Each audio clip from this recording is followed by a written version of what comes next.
So, guys, for the setting, understand that you're a group of 5 adventurers who lives in the land of Alegas. Alegas is basically your typical fantasy land, except for one thing. All the continents are getting increasingly more violent due to monster overpopulation. Everywhere around, the adventurer guilds of each continent rules that continent. You were sent from one continent to another to get your license to become a junior adventuring team. Your goal is to attend the Alegas Academy on Alunis. You guys have recently gotten off the boat, and you will arrive at your wagons. When you guys get to the wagons, you're greeted by 3 people. You are greeted by a dragonkin who has an instrument around his back. His name is Ugoth. Along with that, you are greeted by a tall, broad man carrying a very large hammer. He introduces himself as Jorha. And last but not least, you're introduced with a tall, slender half-elf who seems to have a book attached to her hip named Ellie. They beckon you to come into the wagon and enjoy your trip, as it's pretty long to the first village. This village is where you're going to stop to get all your paperwork filed, and while they're there, it will also be the Spring Festival. This is your time, as we talked earlier, for your session 0 to get an idea of everything between each other. And understand that, certain things happen along the way, but understand that it is not currently safe to leave the wagon train, because as soon as you do, the night might cause you to get swarmed by monsters. So, after this, feel free to ask questions. And after you guys are done with the wagon situation, we will go to our first map. Cool. We'll start, I guess, in order. Nat, you guys are all sitting together in the cabin, or not in the cabin, in the wagon. You're sitting right next to Adam. We're kind of like sitting in like turn order. That's kind of like how everybody's gone right now. So, you're sitting directly across from you is this strange-looking goblin man who you happen to know, who is obsessed with storms. But unfortunately, it's a clear night tonight, so he seems to be very bored. Would you like to ask any questions, or what would you like to do? Okay, so I am sitting next to Adam, who is Albrecht. Yeah, that's me. Okay. Yeah, like bread. I'm going to grab my squirrel out of my pocket and hold it in my hands and shove it into Albrecht's face. Name what? What's the meaning of this? Hi, this is Cooper. Hello. Hello, Cooper. I mean Copper. His name's Copper. Oh, hello, Copper. It's nice to meet you. I'm Albrecht. you know, Niahm, you don't have to put it so close to me. You can pet him. You can pet him if you want. All right, so Albrecht reaches. Oh, it's like, I'd love to. He reaches out. Albrecht reaches out slowly with his right hand and gives head pats to Copper. Okay, that's too much. And I I grab him back. Niahm, I'm so sorry. Did I do something wrong? Hi, my name's Niamh. So as this is going on, right? You hear like the other 3 that are like your senior guides, adventurers, kind of like look at Niamh a little bit, and Ellie turns to you and goes, "Oh, that's a cute little one. Did you bring it along on the boat?" He travels everywhere with me. Ellie just turns her head and gives you a smile. That's it. The other What's two that? kind of go back and act more standoffish. Am I sitting next to the Dragonborn at all? Yes, you are. And you said they had a musical instrument, right? Correct. What can I tell what it is? It's a lute. A lute. Wow. Seeing what happens with the squirrel across the way, I want to become preoccupied, so I turn to the dragonkin. I say, Dragon, look, I have noise make too. And I pull out a drum, and I like kind of bang it along at it, and then while I'm doing it, I want to look over and make sure that I'm not drawing the attention of the squirrel. Okay. Ogoth turns to you and just looks at you and go, "You're very odd for a goblin?" No, dwarf. Dwarf. He nods at you, and he goes, "Huh? You know that the first village that we're going to." I'm gonna change voices all the time, by the way, guys. I really suck at keeping voices together, so do not get angry. Ogoth turns to you and goes, "Huh? So, you'll be lucky to know that we're going to a town of half-dwarves." Are they shorter than normal dwarves? He shakes his head no. He goes, Oh, "Taller." good. I hate those ones.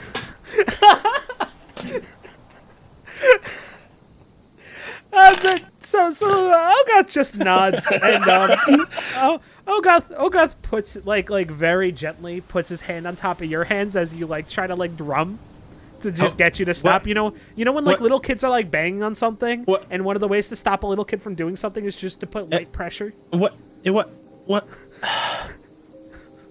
I like put it away and yeah. Okay. As this is going on, Phoenix, what would Addilyn like to do?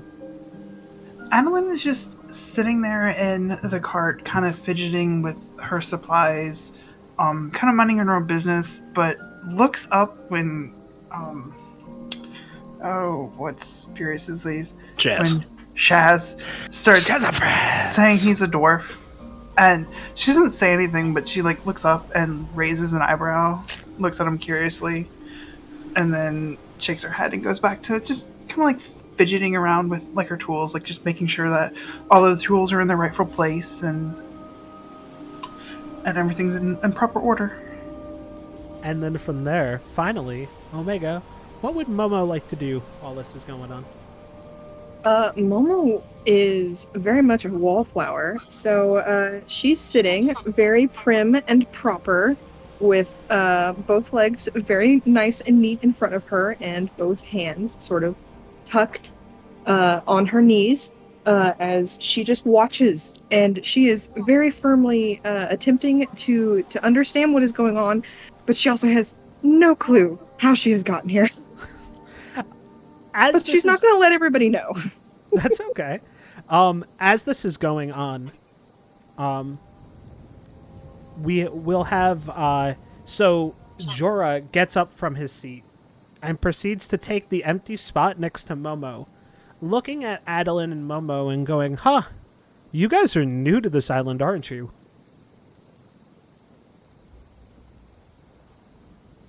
Addilyn stops fidgeting and looks up. Yes, I recently had the funds to travel here. Jorah shakes his head and goes, "Well, there's something that I don't know if they taught you about this while you guys were filling out your paperwork to become a junior adventuring party, but there's something very unique about this island. As the island has, gotten more and more monster attacks, we've decided to take use of our elemental spirit that is bonded to the land, and you call to it and ask it for protection, like the other islands, except for yours, it looks like. we have chosen to use this elemental's boon to protect our major cities. The roads in between are not safe, but anything inside these boons are safe.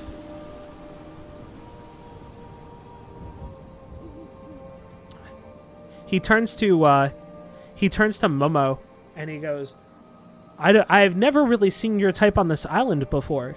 Do you know of our elemental of the storm that lives on this island? Yes. She sits up a little bit more, like she couldn't have already been as prim and proper as possible, and she turns and she says, I am very curious about your elemental. However, I'm not aware of storms particularly, but I am very excited to find out. And this is like 100% she is not very much putting the full weight of behind her words. Like, she has no idea. She's just like, I will say what this person wants to hear. Do me a favor. Roll me a deception check. Oh no. The first roll of the game! No! Okay, deception or persuasion, whatever you feel like would be your best way to convince someone. Oh, absolutely persuasion. Maybe. I don't know. Can I read? Yes, persuasion. Yeah. Okay, so that is a normal public roll, correct? Yep. Yeah, you could do it public. Perfect. Jorah looks at you Good and clearly has a look of disappointment on his face. But he decides to play along, understanding that you look uncomfortable. Oh. Jorah nods. Unbeknownst to what's going on, Chaz perks up and goes, storm? Storms. Excuse me, storm? Like this? And then I reach down at the bottom of the cart we're in and kind of like scoop up a little handful of dirt and then sprinkle it up in the air to make like a cloud. And then with prestidigitation, we'll make like lightning and thunder noises, and I'll shoot like little lightning bolts out of my fingers. And they're like, like that? Storm! Tell me, like this? Okay, hold on. I gotta do a private roll for a sec. It would be odd if something happened due to you firing lightning in a covered cavern. That'd be crazy. Okay, you fire the lightning, but it seems to be kind of self-contained. So as you're doing it... Prestidigitation is like more visual than it is actual.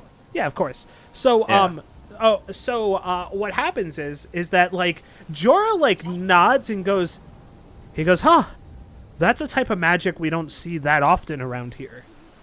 He goes, yes, little dwarf. Uh-huh. You're right. You see, we specialize in unique magics around here. He looks at you, and he goes, yes, it is the storm clouds that protect our villages and towns. Those are the boons. And he kind of sorry, go ahead. Storm clouds blow up my village. So he opens the tent flap, and he points, like, it's clearly like night outside, but he points up to like the darker patches in the sky, and you see like tiny flashes but no sound. Almost like something is getting ready to strike, but nothing strikes. Weird. Jorah nods, and he kind of just like he goes, I'm from a different land as well, and he's like flipping over his hammer that looks to be very heavy, like it's nothing. And he goes, I'm from a land where where people practice the magic of gravity. And he drops something and it just thuds super quick. You can't even tell what's in his pocket. And he picks it up and he puts it back in. Oh, that hammer looked like made of paper? Yeah? Jorah nods. He goes, something like that. That. Oh, good hammer. Nice for making fires. Yes. he nods, and then he sits, and he walks by, and he reaches out to try to like rub your head like you're a kid, like ruffle your hair. Give me. I want a dodge roll. I don't. I'm touching my. No, touching my. You can just my do cloak. an acrobatics roll. Yeah. How do I? So if I do an acrobatics roll specifically, is there a dice for that, or do I just roll the d20 and? You can just like click on your. I believe you click on yourself, and then you click acrobatics. So click your character sheet. Yeah, that's how I did persuasion. Okay. You like dodge out of the way. You still dodge out of the way, but he like touches like your robe barely, but like just shrugs it off and goes to sit down. Ellie turns to him and nudges him and goes, "Jorah, don't bother. Do not bother the testes. It's not worth your time." She's like trying to defend you guys. So I will open up to you guys. Is there anything else you want to do in this small wagon train before we move on to the next area? The only thing Albrecht would really do is he's got a Librum or something on his left hip. He would just pull it out and like read from it a little bit until they got to their destination. Okay. But he would still look down at Niahm and in hopes to see Copper again, though. Oh. The first relationship is formed. Heck yeah. They're gonna be BFFs. I'm a bad D&D note taker. What was the name of the Wait, we should be taking notes? No, you don't have to. I was just thinking the same thing. I was like, where do we keep notes? I have to, or else I forget names. Is this gonna be on the I did test? too. What is the name of the one that had the book? Oh, that was Ellie. Ellie. Okay. I'm gonna run over to Ellie. Mm. I'm gonna jump up and down and look at the book and point at it and say, "What is this book?" Ellie looks at you and kind of just give us a heartfelt, genuine smile. She was worried that you guys would be too shy to talk or interact, and she knows that it's going to be a long journey for you guys. So she just is super happy that this happens. So she takes out the book and she hands it to you. If you'd like, it's written in common. So if you'd like, Nat, you can read the cover. Can read? I'm not gonna you if you're interested enough to know what it is. I will look at the title of the book. I would like to know what it says.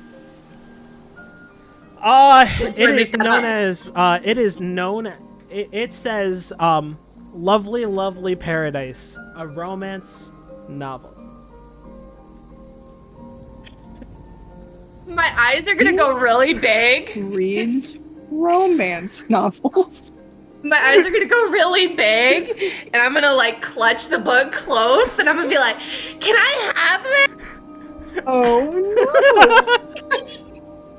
Ellie turns to you and just gives a soft smile and goes, "Sure." I'm gonna lift it up and down above my head. This book is almost as big as you, by the way. This is a big book.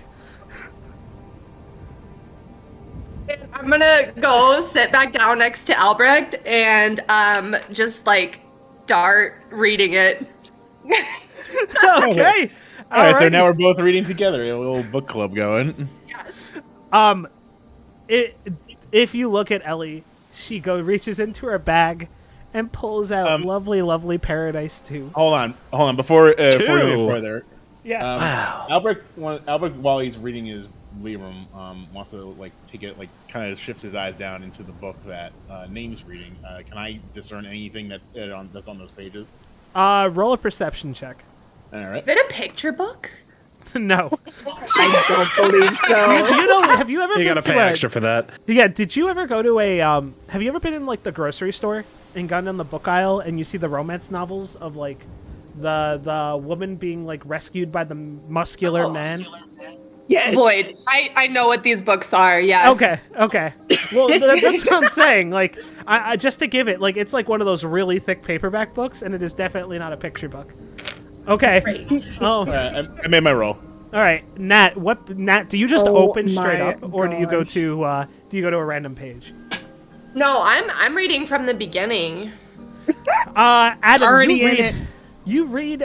Man, am I gonna have to literally write this romance novel? You might.